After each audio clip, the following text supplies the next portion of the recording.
আচ্ছা, ১৯ শতকের ভারতে একবার ভাবুন তো, ঝনঝনে পয়সার বদলে হাতে আসছে কাগজ। মানে আজকের দিনে বসে এটা ভাবা বেশ কঠিন, কিন্তু তখন এটা ছিল বিরাট একটা ব্যাপার। হ্যাঁ, বিরাট তো বটেই। তো আজ আমরা একটু সেই সময়েই ডুব দেব।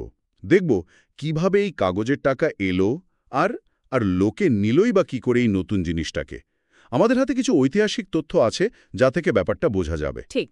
আজকের আলোচনার মূল ফোকাসটা হলো ওই সময়ের পরিস্থিতিটা বোঝা। মানে শত শত বছর ধরে লোকে সোনা রূপোর মুদ্রা ব্যবহার করছে, তার উপর ভরসা করছে, হুম। আর হঠাৎ করে এলো এক টুকরো কাগজ। কেন লোকে সহজে মানতে পারল না, আবার শেষ পর্যন্ত কেনই বা মানল, সেই পুরো জার্নিটা আমরা দেখব। ভাবুন তো, কাগজ যেটা দিয়ে লোকে লিখত, আঁকত, সেটাই টাকা। একদম। তো এই কাগজের মুদ্রা আসার আগে পরিস্থিতিটা ঠিক কেমন ছিল? লোকে কোন ধরনের মুদ্রা ব্যবহার করত আর কেনই বা সেটাই তাদের পছন্দ ছিল? দেখুন, বহু কাল ধরে ভারতে সোনা রূপো তামা এমনকি ব্রোঞ্জের ধাতব মুদ্রাই ছিল আসল ভরসার জায়গা। আচ্ছা। সেই প্রাচীন পঞ্চমার্দ কয়েন থেকে শুরু করে ধরুন মুঘল আমলের ঝকঝকে রুপি পর্যন্ত এইসব মুদ্রার দামটা লোকে বুঝত তার ধাতুটা দেখে। হাতে নিলে ওজনটা বোঝা যেত, চকচক করত। মানে একটা বাস্তব জিনিস। হ্যাঁ, ঠিক তাই। একটা ধরা ছোঁয়ার মতো ভরসা ছিল। কিন্তু এই ব্যবস্থায় বদল আনার দরকার পড়ল কেন? ওই ব্রিটিশ ইস্ট ইন্ডিয়া কোম্পানির কি কোনো ভূমিকা ছিল এর পেছনে? হ্যাঁ, অবশ্যই ছিল। আসলে কি বলুন তো, ১৮-১৯ শতকে যখন ইস্ট ইন্ডিয়া কোম্পানির ক্ষমতা বাড়ছে, ব্যবসা বাড়ছে, হুম। তখন ওরা একটা সমস্যায় পড়ল। ভারতের এক এক জায়গায় এক এক রকম মুদ্রা চলছে। এতে ব্যবসা করতে, হিসাব রাখতে খুব অসুবিধা হচ্ছিল। বুঝতে পারছি। মানে একটা স্ট্যান্ডার্ডাইজেশন দরকার ছিল। একদম। একটা সহজ, গোটা দেশ জুড়ে একই রকম মুদ্রা ব্যবস্থা চালু করার দরকার হয়ে পড়েছিল। আর এই দরকার থেকেই কাগজের মুদ্রার ভাবনাটা আরও জোরালো হলো। তাহলে প্রথম কাগজের মুদ্রা কি এই কোম্পানি আনল? সরাসরি সরকারিভাবে ঠিক নয়, প্রথম একটা চেষ্টা হয়েছিল। সেটা বেশ আগে, ১৭৭০ সাল নাগাদ। ও। কলকাতায় কিছু ইউরোপীয় ব্যবসায়ী মিলে একটা ব্যাংক খুলেছিল, ব্যাংক অফ হিন্দুস্তান। ওরা কিছু নোট বের করেছিল, কিন্তু সেটা খুব সীমিত ছিল, চলেনি তেমন। আচ্ছা। আসল ব্যাপারটা ঘটল আরও প্রায় ১০০ বছর পর। সেটা কখন হলো আর কিভাবে? ১৮৬১ সালে ব্রিটিশ ভারত সরকার একটা আইন পাশ করল, paper currency act. Paper currency act? হ্যাঁ, এই আইনের জোরে কাগজের নোট ছাপানোর পুরো অধিকারটা সরকারের হাতে চলে এলো, মোনোপলি যাকে বলে। আচ্ছা। আর তার ঠিক পরের বছর ১৮৬২ সাল থেকে প্রথম সরকারি নোট ছাপা শুরু হলো। তবে একটা মজার ব্যাপার আছে। কি? এই প্রথম দিকের নোটগুলো কিন্তু ভারতে ছাপা হতো না, আসতো সেই ইংল্যান্ড থেকে। তাই নাকি?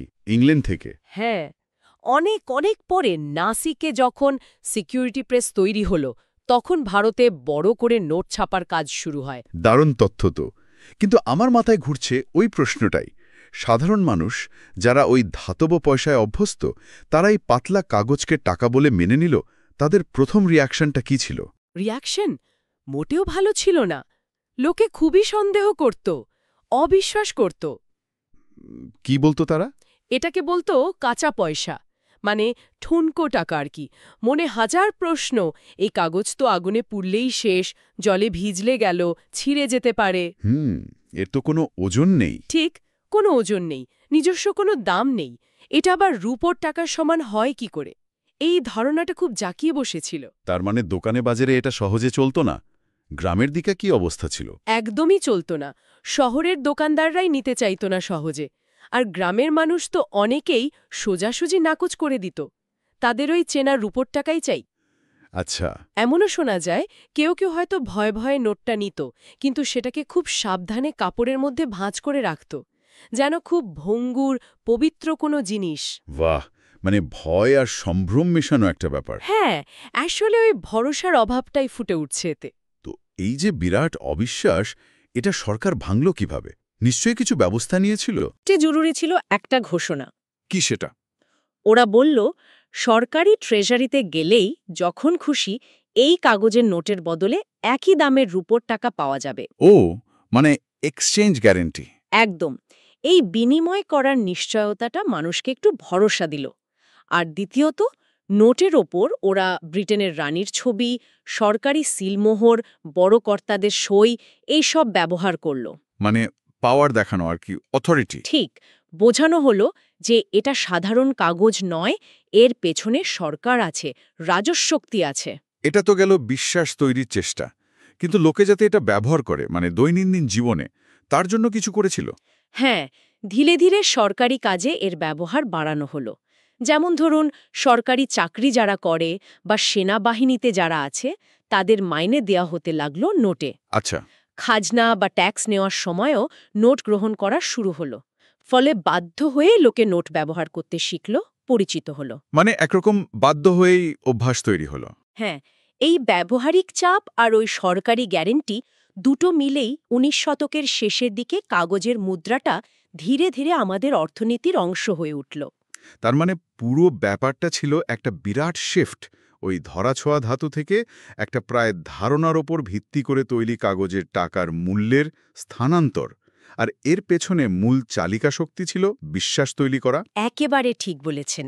সার কথাই এটাই। ধাতুর ওপর মানুষের যে একটা সহজাত আস্থা থাকে, হুম। সেই আস্থাটাকে একটা কাগজের টুকরোর ওপর নিয়ে আসাটাই ছিল আসল চ্যালেঞ্জ। হুম। সরকারের দেওয়া ওই বিনিময়ের গ্যারেন্টি, সরকারি ক্ষমতা দেখানো আর ব্যবহারের বাধ্যবাধকতা, এই তিনটে মিলেই আস্তে আস্তে সেই বিশ্বাসটা তৈরি হয়েছিল। সত্যি ভাবার মতো ব্যাপার। আজ আমরা কত সহজে কাগজের নোট ব্যবহার করি, বা এখন তো আবার ডিজিটাল টাকাও চলে এসেছে। হয়তো ভাবিও না যে এই পুরো সিস্টেমটা দাঁড়িয়ে আছে ওই বিশ্বাসেরই ওপর। ঠিক।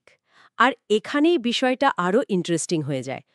আমাদের আগের প্রজন্মগুলোর কাছে এই কাগজের নোট ছিল একটা বিপ্লবের মতো। এটা প্রমাণ করেছিল যে কোনো জিনিসের দাম শুধু তার ম্যাটেরিয়াল ভ্যালুতে নয়, বরং আমাদের আপসী বিশ্বাস আর সম্মিলিত একটা ধারণার উপরও নির্ভর করতে পারে। হুম। এখান থেকেই হয়তো একটা প্রশ্ন তোলা যায়, ভবিষ্যতের অর্থনীতিতে এই মূল্য আর বিশ্বাস, এই কনসেপ্টগুলো আর কিভাবে বদলাতে পারে? কে জানে, উত্তরটা হয়তো আমাদের এই ডিজিটাল লেনদেনের মধ্যেই কোথাও লুকিয়ে আছে।